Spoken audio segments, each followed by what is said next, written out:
Halo semuanya, balik lagi di review buku. Episode kali ini kita akan membahas sebuah buku yang berjudul Alat Musik Dawai. Ini merupakan buku pelajaran kesenian Nusantara yang ditulis oleh Irwansyah Harahap.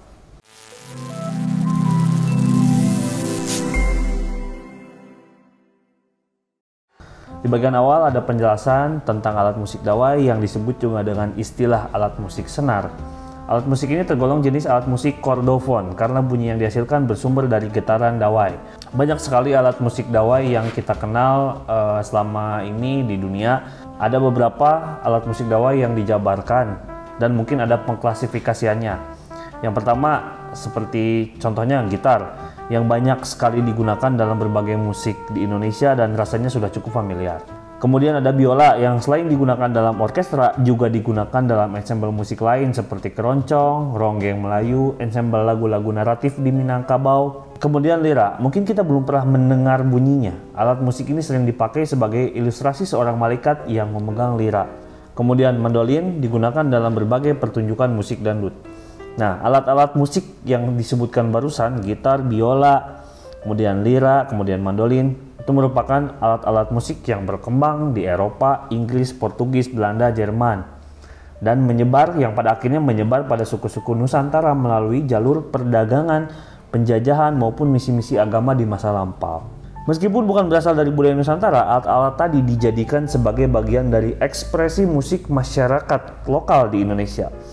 Pengetahuan kita mengenai alat-alat dawai belakangan ini bisa dikatakan masih sangat terbatas. Alasan keterbatasan ini disebabkan referensi atau bacaan yang tidak cukup memadai, juga minimnya kesempatan untuk dapat menyaksikan pertunjukan-pertunjukan musik dawai. Penamaan alat musik dawai ini sangat beragam, salah satunya yaitu di Uzbekistan disebut dengan dutar, di Iran disebut dengan sehtar, di India Utara disebut dengan sitar. Perbedaan istilah penamaan alat musik dawai juga terjadi di Indonesia. Seperti halnya di Batak Toba, Karo, Simalungun, Sumatera Utara disebut dengan hasapi, kulcapi, dan husapi. Di Kayan dan di Kenyah Kalimantan ada sape dan sampeg. Di Ote Danum Melawi Kalimantan Tengah disebut dengan konyahpi, kanjapi, dan kecapi. Di Sulawesi Selatan ada kacapi. Di daerah Kajang, Mandar, dan Bugis. Kemudian di daerah Makassar disebut dengan kacaping. Dan di daerah Toraja disebut katapi. Di Kamboja dan di Thailand disebut dengan cape. Di Filipina disebut kudyapi. Kemiripan nama dari sebuah alat musik di berbagai kebudayaan musik dapat saja terjadi, namun tidak semua istilah yang mirip ini merujuk kepada alat musik yang sama atau serupa. Karena seperti yang tadi disebutkan, alat musik dawai yang berada di daerah Sumatera dan di daerah Kalimantan, bahkan di Thailand dan di Filipina, ada sedikit kemiripan dalam penyebutan istilah alat musik. Meskipun kemiripannya hampir sedikit, namun itu merujuk pada alat musik yang sangat berbeda. Kemudian akustika bunyi dawai. Bunyi alat dawai bersumber dari getaran dawai yang diregangkan di antara dua buah titik permanen. Perpindahan gerak dawai dari posisi atas, tengah, bawah, dan kembali ke tengah disebut satu getaran. Waktu yang dibutuhkan satu getaran yaitu periode. Besar kecilnya getaran dan kuat lemahnya bunyi disebut amplitude. Makin besar simpangan dari setiap ujung, maka makin keras suaranya. Kecepatan getar mempengaruhi tinggi rendahnya bunyi. Jumlah getar diukur dengan satuan detik, disebut dengan frekuensi bunyi. Jika dikatakan frekuensinya seperti yang kita tahu dalam sistem standar nada musik barat, yaitu menggunakan 440 Hz. Maka dawai tersebut bergetar sebanyak 440 kali dalam satu detik. Bunyi yang dihasilkan oleh getaran frekuensi teratur disebut nada. Banyak benda yang menghasilkan suara tertentu, misalkan tiang listrik yang dipukul, memang menghasilkan sebuah frekuensi nada. Tapi bunyi tiang listrik tersebut tidak dapat disebut bunyi musik, karena sebuah nada akan disebut musikal apabila frekuensi bunyi tersebut diatur sedemikian rupa. Jadi kata kuncinya teratur, disengaja dipakai dalam hubungannya dengan nada-nada lainnya. Bunyi dan musik juga tidak dapat didengar jika tidak ada alat pendengarnya.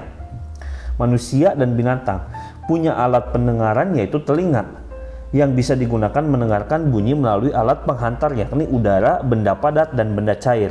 Jadi alurnya itu getaran dari benda yang kemudian jadi frekuensi dan kemudian jadi nada merambat melalui udara sampai ke telinga, menggetarkan selaput gendang telinga, merangsang saraf pendengaran dan mengirimnya ke otak. Nada yang dihasilkan oleh getaran benda selalu menghasilkan nada fundamental dan anak nada atau dalam istilah musik yaitu harmonik. Resonansi merupakan peristiwa getaran, transmisi atau pemindahan getaran dari satu benda ke sumber atau ke benda lainnya.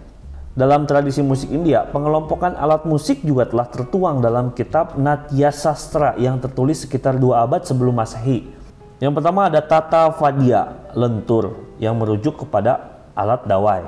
Kemudian anada atau avanada yang artinya tertutupi. Ini berkaitan tentang jenis-jenis gendang. Kemudian susira vadya memiliki rongga merujuk pada alat tiup. Dan yang terakhir gana vadya yang artinya padat seperti lonceng atau simbal.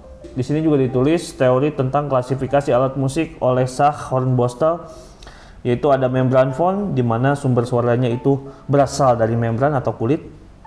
Yang kedua ada idiophone, berasal dari badan atau tubuh seperti gong, simbal, dan perkusi.